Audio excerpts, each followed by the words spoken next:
Welcome to this next video in the playlist on vector spaces. In this video, what we're going to discuss is how we can represent a linear transformation in matrix form, provided that the two vector spaces involved in the linear transformation, the domain and codomain vector spaces, are finite dimensional. Okay, so firstly let me just remind you then of what a linear transformation is, and then we'll see how it can be represented as a matrix. Okay, so a linear transformation then is a mapping between two vector spaces. Okay, so it's a function which maps one vector space capital V onto another vector space which we'll call capital W. So this is the domain and this is the codomain. And the important thing is that both of these vector spaces, the domain vector space and the codomain vector space, they both have to be over the same field. Okay, so I'll write that here. Both of these vector spaces are over some abstract field, capital F. Okay, and whatever that field is, it's the same field for both of the domain and codomain vector spaces. Okay, and this mapping needs to obey some incredible properties, and those properties are that it needs to preserve addition and scalar multiplication within the vector space. So, writing this explicitly, it means that T of any two vectors from the domain vector space added together, so v and v bar are just arbitrary vectors from the domain vector space, okay, needs to equal T of v plus T of v bar. Okay, and that needs to be true for all v and v bar are elements of the domain vector space capital V. Now, to understand why that is so amazing, understand that this addition here is addition in the domain vector space, whereas this addition here is addition in the codomain vector space. So we've seen in previous videos on this playlist, specifically the video on linear transformations, that what this amounts to saying is that we want, when we relabel up the addition composition table for the domain vector space with this mapping, we want all of the compositions in that relabeled up addition table to give the same answers as they would if we did them in the codomain. Okay, and we insist on a similar thing being true for scalar multiplication. So you pick any element of the field you like, and we'll call that little c, and pick any element of the domain vector space you like, and we'll call that little v. It must be the case that T of c times v is equal to c times T of v. Okay, and as I say, that needs to be true for all c as an element of the field, capital F, and for all little v that you can pick in the vector space, capital V. Now, what that amounts to saying is that if you relabel up the scalar multiplication law on the domain vector space, then this relabeled up composition table, all of the compositions in that will be the same. The answer will be the same as the composition of scalar multiplication in the codomain vector space. Okay, so relabeling up the addition and scalar multiplication composition tables with a linear transformation turns them into portions of the addition and scalar multiplication composition tables in the codomain vector space. Okay, so there's a reminder then of what a linear transformation is. It's a very special map between two vector spaces that are over the same field. Okay, so now let's turn our attention to when and how a linear transformation can be represented by a matrix. Okay, so the requirement then for a linear transformation to be represented by a matrix is that it needs to be a linear transformation between two finite dimensional vector spaces. So both the domain vector space and the codomain vector space must both be finite dimensional. Okay, and the reason they need to both be finite dimensional is that we need to be able to construct bases for these two vector spaces. Okay, finite bases. So, we're going to insist that the domain vector space V and the codomain vector space W are both finite dimensional, and now what we're going to see is how any linear transformation between two finite dimensional vector spaces can absolutely always be represented as a matrix, where the symbols in the matrix, the components of the matrix, are going to be from our field capital F, which remember is the field that both of these domain and codomain vector spaces are over. Okay, so how are we going to do this then?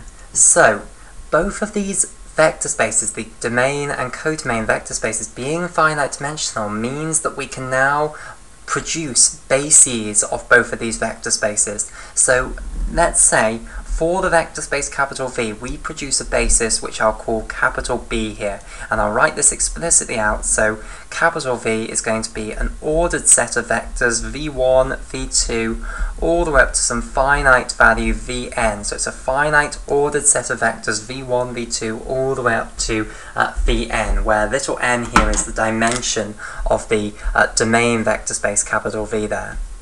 So we've got some basis then for our domain vector space here, and we're going to do the same thing for the codomain vector space here.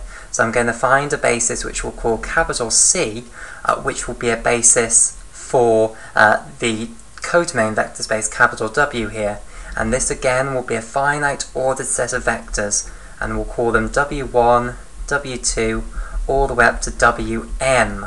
Okay, because remember, the dimension of the domain and codomain vector spaces do not need to be the same, so n is not necessarily equal to n. So I've got a basis for my domain vector space capital V, and I've got a basis for my codomain vector space capital W.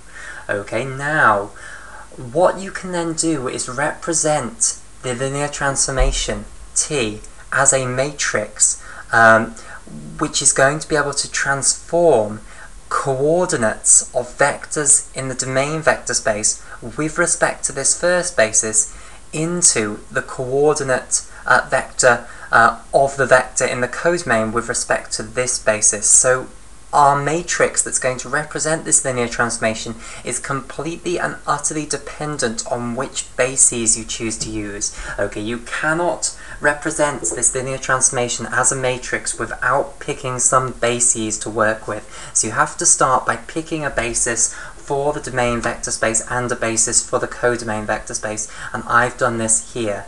Okay, but you could have picked different ones and you would end up with a different matrix, and we will address that question later on. Okay, so let's explore more. What is this matrix actually going to do then?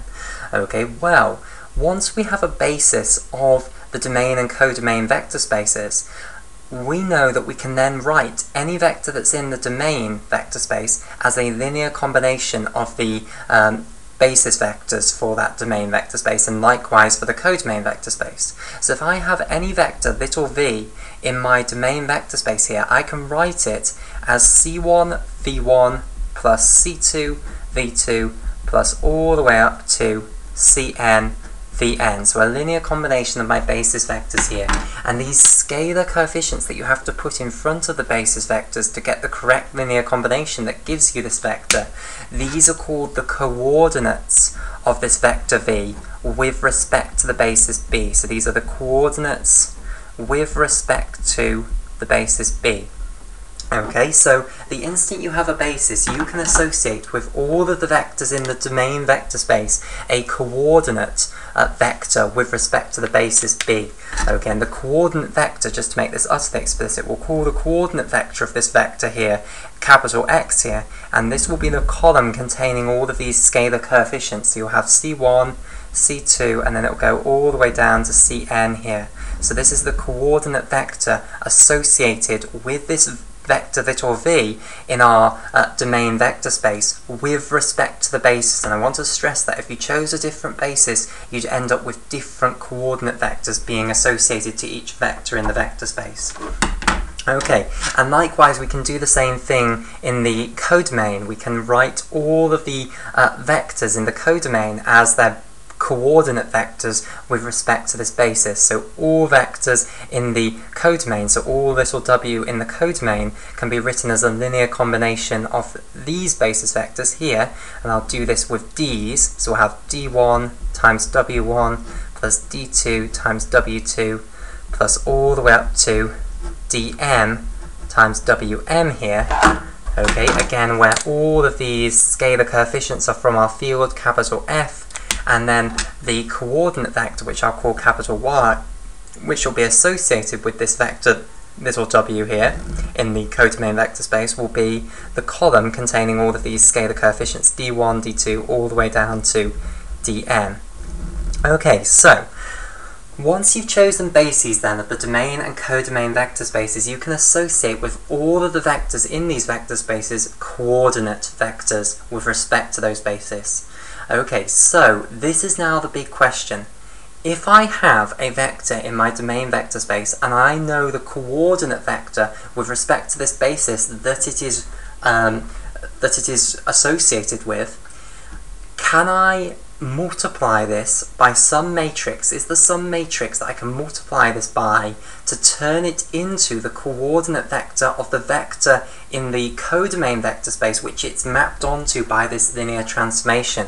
Okay, so all vectors in the domain vector space are mapped onto the codomain vector space. What I'm asking is there a matrix that I can multiply all of the coordinate vectors which are associated with the vectors in my domain vector space according to this basis by, in order to map them onto the coordinate vector of the vector that they're mapped onto by the linear transformation in the codomain vector space according to the basis C. Okay, right, so what sort of a matrix would I be looking for here? Well, I'm looking to take a vector with n coordinates and turn it into a vector with m coordinates. So I am looking for a matrix which will turn my coordinate vector x into some coordinate vector y. It'll map my coordinate vector x onto some coordinate vector in y, and the vector which is associated with this coordinate vector x in the domain vector space would be mapped onto the vector that's associated with this coordinate vector y in the codomain vector space by the linear transformation. Hence, this matrix would be describing the linear transformation.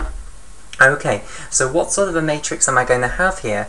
Well, it needs to have n rows, n columns, because the columns need to match, the number of columns need to match how many components of this vector x that we've got here, and it will need to have m rows because the number of rows needs to match the number of components of the answer vector here. Okay, so this matrix is going to have to be an m by n matrix, okay, for this to work. Right, so let's try and actually work out what this matrix is going to be then. Okay, so what I want to do then is I want to act my linear transformation on this vector v which is associated with this coordinate vector x here, and what I want to try and do is get the answer in terms of its coordinate vector with respect to the basis c over here, and then I might be able to work out what this matrix A should be. In fact, we haven't even shown that a matrix will do it yet, so we need to arrive at the fact that a matrix will actually work for this. Okay, so we have some vector then, little v here, and this is written decomposed as its linear combination of the basis vectors, so c1 v1 plus c2 v2 plus all the way up to cn vn. So we've got the coordinates of this vector v with respect to our basis capital B here. Okay, now what we want to do is map this into the codomain vector space by our linear transformation. So we now want to consider what is t of v. Okay, and we know that when we have a beautiful linear combination like this, the linear transformation works very nicely with this. Okay, so because of these two properties that a linear transformation obeys here, what we can split this into is we'll have t originally of this entire linear combination here, but it splits down into c1 times t of v1 plus c2 times t of v2 plus all the way along to, and then we'll have cn t of vn. Okay, so that then is going to be what our vector is going to be mapped onto in the codomain vector space. What we now need to try and do is write this in terms of its coordinates with respect to the basis c, because remember, we want the coordinate vector of the vector that this has been mapped onto. We want the coordinate vector now of tv, and we'd like to then get a matrix which will turn the coordinate vector of v into the coordinate vector of tv here. Okay, so let's try and write this in terms of its coordinates with respect to the basis c. So how are we going to do this? Well, what we need to know is what are the coordinates of these images of our basis vectors from the domain vector space. So if we could express these TV1, this TV2, all the way up to this TVn, if we could express those as linear combinations of the basis vectors of the codomain vector space, this basis C here, then we'd be in business, because we could just insert those in, and then we'd have TV in terms of a linear combination of our basis vectors of the codomain vector space. Okay, so that's going to be our plan now. So what I need to know is what is the linear combination of the basis vectors in my codomain vector space, which gives me each of the images of these basis vectors of the domain vector space under the linear transformation T. Okay, so I need to write T of V1 as some linear combination of these basis vectors here. Okay, now this is the point where the notation gets a bit more complicated, okay, and we're just going to have to deal with the notation, but I hope the concept should be very clear. Okay, so what I'm going to do then is create something that's going to have two indexes, and this eventually is going to form our matrix, capital A. It's going to form the components of our matrix. Okay, so I'm going to form something that's called little a.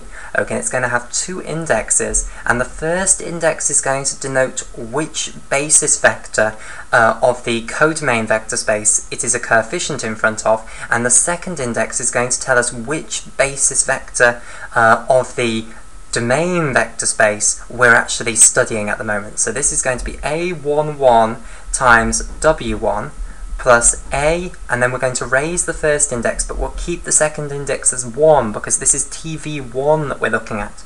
Okay, and then it'll be W2 plus all the way along until we'll have AM1 Wn. So we raise the first index and it will change as we go up the basis vectors. So all I've said here is that we can write TV1 as some linear combination of these basis vectors for the codomain vector space. That's perfectly valid, and I've just created this funny little thing A with these two indexes to represent the coefficients, and the scalar coefficients in front of these basis vectors, the scalar coefficients which give me the correct linear combination. Okay, now I don't just need TV1, I also need TV2. Okay, so how am I going to change this now? Well, all I'm going to do now is raise that second index. So now we'll have A12 W1 plus A22 W2 plus, and it will go all the way along till we have AM2 WM. So I hope you're getting the idea of this A thing here. Okay, and then it will go on, and we want to go all the way down to TVN here. Okay, and now the second index will be raised all the way up to n now, so we'll have A1n times W1 plus A2n times W2 plus all the way along until we have AMN times WM, like so. So I'll just colour that one in, and then we'll move this up.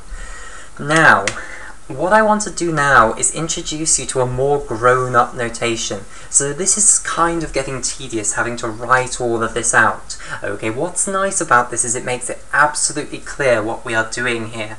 However, there is a more grown-up way of doing this. Okay, and I want to now introduce you to that more grown-up way of doing this. And it looks initially far more complicated because it's far less obvious what it means than this is. But it makes the writing, it makes what you have to write much less exhaustive. And when you go more and more advanced in linear algebra and in mathematics, you end up dealing with such complicated expressions along the lines of these that you can't possibly write it out explicitly anymore, and you have to be familiar with the more grown-up notation. So it's good to learn it as soon as possible. Okay, so more grown-up notation then. So the way I'm going to write this now is I'm going to say T of Vj, so I'm going to generalize now, so I'm going to say T of Vj, where j is some arbitrary number between 1 and n. Okay, I can say that this is going to be equal to the sum, okay, from I is equal to 1, and then we'll go all the way up to n, of Aij Wi. Okay, now let's just see why that says the same thing as all of this. This contains this little thing here, actually contains all the information of this great big thing here. Okay, what you can do is select which j you like, so you can stick in 1, 2, all the way down to n. So let's stick in 1 here. So then we stick in j is equal to 1 here, and then we get that t of vj is going to equal the sum from I is equal to 1 to m. So you let I vary from 1 to m and you add them all together. So you start with I being equal to 1, and then you'll get a11 times w1, then you'll add it to the case where I is equal to 2. Now j is fixed, remember, it's equal to 1, so we'll then get a21 w2, and you'll continue on all the way up until I goes up to m, and you'll get am1w1. Okay, and then you can generalize it, so j here could be 2, it could be 3, it could be all the way up to n. Okay, so this contains all of the information that this great big thing here contains, just in a more formidable notation. And we all don't like this symbol sigma, it looks scary, but it is much easier to write that than write all of this. Okay, so we'll introduce you to this more grown-up notation. Okay, so time for a bit more grown-up notation. Oh, and I should just say, I should make it absolutely explicit, all of these coefficients aij, they are all from the field capital F, so they're all just scalars from our field capital F. Okay, a bit more grown-up notation. I'd like to now write this thing here in a grown-up way as well. So rather than having to explicitly write out the sum, let's use sigma notation. Okay, so let's write TV then now as the sum from j is equal to 1 to n of cj times tvj, like so. Now do you agree that this says exactly the same as this? So we're just going to let j vary from 1 to n, and we'll sum all of these things up. So we'll let j equal 1, we'll get c1 times tv1 plus, and then we'll have j is equal to 2, c2 times tv2, and you'll go all the way up until j is equal to n, and you'll get cn t of vn. Okay, so we now have then, I'll write this again down here, we have that t of v, what v is being mapped onto in the codomain vector space by the linear transformation, is equal to the sum from j is equal to 1 to n of cj times tvj, where remember these cj's are all elements of the field capital F, where j can vary from 1 to n. Okay, now what were we trying to do? We wanted to express this as a linear combination of the basis vectors w, and that's why we had come up with this. That's why we come up with this here, so that we can now replace these tvj's with the linear combinations that they are of the basis vectors of my codomain vector space, these w vectors here. So now what I can do is just stick this expression in for tvj here, and this is where it really does start to get intimidating looking. So we get the sum from j is equal to 1 to n of cj times this monstrosity here. Okay, so the sum from I is equal to 1 to n of aij wi, like so. Now understand exactly what I have done here. All that I have done here, if I explicitly wrote this out, what I would have done is I'd have taken these expressions here, these linear combinations of the basis vectors of the codomain vector space, capital W, and stuck them in for these expressions here. So I'd have stuck in place of TV1, I'd have stuck in this, in place of TV2, I'd have stuck in this, and in place of all the way up to tvn, I'd have stuck in this. That's all this is saying, that we've stuck in these great big expressions in place of these things here. So, what are we then going to do? Well, again, imagine what this actually means. The next obvious thing to do would be to expand the brackets, because at the moment we've got C1 here times all of this in a great big bracket. We want to apply distributivity, okay, of scalar multiplication over addition of vectors to move the C1 inside basically and split it up. So that's what we're going to do now. We're going to apply distributivity, and of course what this will end up becoming is the sum from j is equal to 1 to n, the sum from I is equal to 1 to m of cj times aij times wi. So all this is saying is let j vary over all the things from 1 to n, let I vary from all the things from 1 to m, okay, and take these expressions and add them all up. Okay, and that's exactly what you would get if you expanded out all of the brackets here. So if you apply distributivity to this one here, C1 multiplied by all of this, you apply distributivity to this here, C2 multiplied by all of this, that great big sum that you then end up is just this thing here. Okay, so this is just a nice shorthand way of writing that great big sum and not having to write the full thing out again, although it does look more formidable, of course. Okay, right. The next thing we're going to do is to each one of these terms here, I'm going to now apply associativity of scalar multiplication with field multiplication, because at the moment it says take this vector, scalar multiply it by this element of the field, then scalar multiply it by another element of the field. And we know that the axioms of vector spaces say that that's the same as if I put the brackets around these two scalars here and multiply them together in the field. So next step is to apply associativity here and say that this is the sum from j is equal to 1 to n, the sum from I is equal to 1 to m of cj times aij, and then the answer to that, and those two things are being multiplied together in the field, scalar multiplied by the vector wi.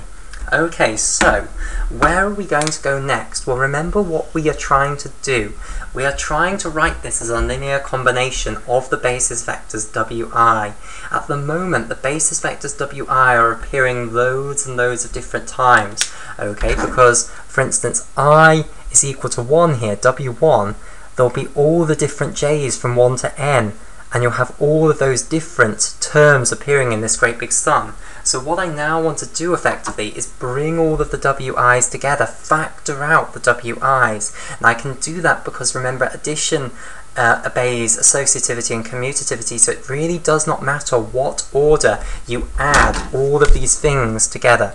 Okay? Understand that this just says, take all of these terms here, let I vary from 1 to n, 1 to m, let j vary from 1 to n, take all of these different terms and add them together. Okay, because addition in a vector space obeys associativity and commutativity, it's an abelian group operation, it does not matter what order you add those together in. It does not matter where you put the brackets, so you can freely move them around as you wish. Okay, so what I'm firstly going to do is just move them around, and then what I want to do is factor out all of the wi. So I want to collect together all of the terms which have the same wi. So I want to collect all of the terms that are scalar multiples of w1 and then factor out the w1. I want to collect all the terms that are scalar multiples of w2 and factor out the w2, etc. So how am I going to do this? Well, I'm going to switch these sums around. So I'm going to switch the sum symbols around here, and that's absolutely fine because, as I say, addition is commutative and associative, so it really doesn't matter what order I actually do the additions of all of these terms here. So as long as I'm still summing from I is equal to 1 to m and j is equal to 1 to n, it should be fine. So I have the sum from I is equal to 1 to m, okay, of, and now I want to collect together all of the scalar multiples that are in front of each of the wi's. Okay, and those are going to be all things of the form j is equal to 1 to n times cj aij, and then I'll scalar multiply that by wi. So I just want to spend a little bit of time justifying what I've done here. Okay, so I am now trying to collect all the terms which have the same w in. Okay, so let's for instance fix I. Let's say we're working with w1 here. Okay, so I've set I equal to 1, so forget this bit and just concentrate on w1. Now, which terms in this great big sum will have w1 in? Okay, so we need to fix I as 1, so we'll fix I here as 1 as well. And then j can vary over lots of different things, so j will vary from 1 to n. So you'll have c1, a11, c2, a12, c3, a13, etc. All of those. So I need to sum all of those coefficients up, which is what I'm doing here. Okay, I fixed I, and then for each I am adding up all of the different scalar multiples that are in front of that wi, and then I'm collecting them all together, and this now is one great big coefficient in front of each wi. Okay, so now what I have succeeded in doing here is writing TV in terms of its coordinates with respect to this basis wi, because these things here are the coordinates. Okay, I could replace this, if you like, with di, which is how I was denoting the coordinates with respect to the basis of the codomain vector space capital W. Okay, this is just all done in the field. You are multiplying these elements of the field together, and then you're adding them all up in the field to get one element of the field, which you're then scalar multiplying with the wi. Okay, and you're going through all of the different i's here and doing the same thing for all of them, and then getting a linear combination of these basis vectors for the codomain vector space. Okay, so here then is the coordinates of this vector t of v with respect to this basis that I have for the codomain vector space. So the di is equal to the sum from j is equal to 1 to n cj aij. Okay, so writing this out explicitly then, di, the coordinate vector of the answer, okay, so the coordinate vector of what the vector v is mapped onto by the linear transformation, the coordinate vector of tv with respect to my basis c for the codomain vector space, okay, it's going to equal the sum from j is equal to 1 to n of this, so it will equal c1 times a, and then we'll have I1, plus c2 times a I2, plus all the way along to cn times ain. Okay, and these coefficients here, these c's, remember what those are. Those are the coordinates of my original vector v with respect to the basis b of my domain vector space. So I now have an expression which will give me the coordinates of t of v with respect to the basis c in terms of the coordinates of v with respect to the basis b. Okay, so that's exactly what I wanted, and this is looking very hopeful that it's going to be a matrix multiplication. Okay, because look at this. What we'll have is my coordinate vector of the vector v with respect to the basis b. So here it is, c1, c2, all the way down to cn here. Okay, now if I multiply it by a matrix of this form, a11, a12, all the way along to a1n, okay, so it's got n components along that way, it's got n columns, and it will go down all the way to am1, and then we'll have am2, all the way along to amn, like so, so it will have m rows here, so it's an m by n matrix. Then I claim that this will give me the coordinate vector of t of v with respect to the basis c. It will give me my vector d1, d2, all the way down to dn. Okay, and that's exactly because this formula here is true. So if I take I let I equal something from 1 to m here, okay, then the expression that this will give is exactly the same as the expression here, because for instance d1, that will equal all of this row here multiplied by these, so we'll get a11 times c1, just the normal ways that matrix multiplication works. Now of course, okay, the order in which we've multiplied these two things has changed, but it's a field, it's commutative, so it doesn't matter that we've got a11 times c1 rather than c1 times a11. Okay, so we'll have a11 times c1 plus a12 times c2, and then it'll go on all the way down to a1n times cn, and then you can do d2, it'll be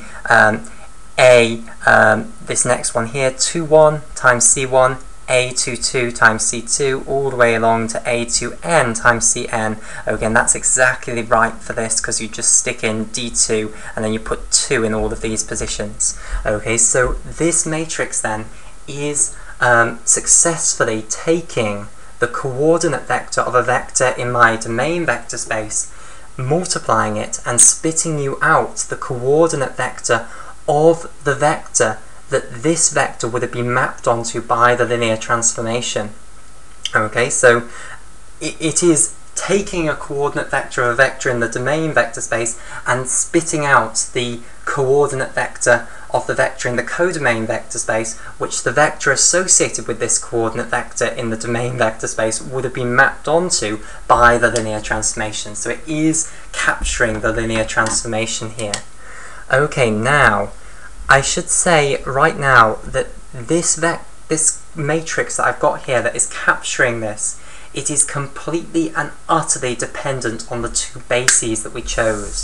Okay, so it only applies, it only represents this linear transformation if you are using this basis for the domain vector space and this vector space for the codomain vector space. Okay, if you changed your bases, you would have to change the matrix that you were using to represent the linear transformation. So this, we would call it the matrix representation of this linear transformation with respect to the basis B of the domain vector space and the basis C of the codomain vector space. And before I just end this video, let me just remind you of where these coefficients came from. So remember where the aij's came from.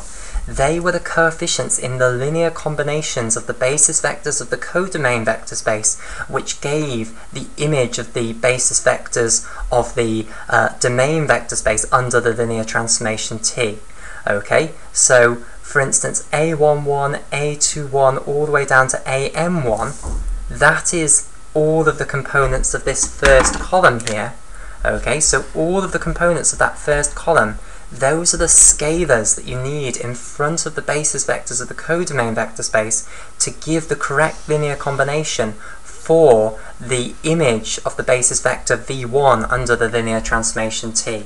Okay, so that's what the first column is, and hopefully you can then appreciate that for the second column here, it is then just the scalars that are in front of the basis vectors of the codomain vector space to give the correct linear combination for the image of the second basis vector of the domain vector space. Okay, so this column here, all of those come from this portion here, and so on. So that's how you actually form this m by n matrix. Okay, you just need to know what are the basis vectors of the image of our basis vectors in the domain vector space.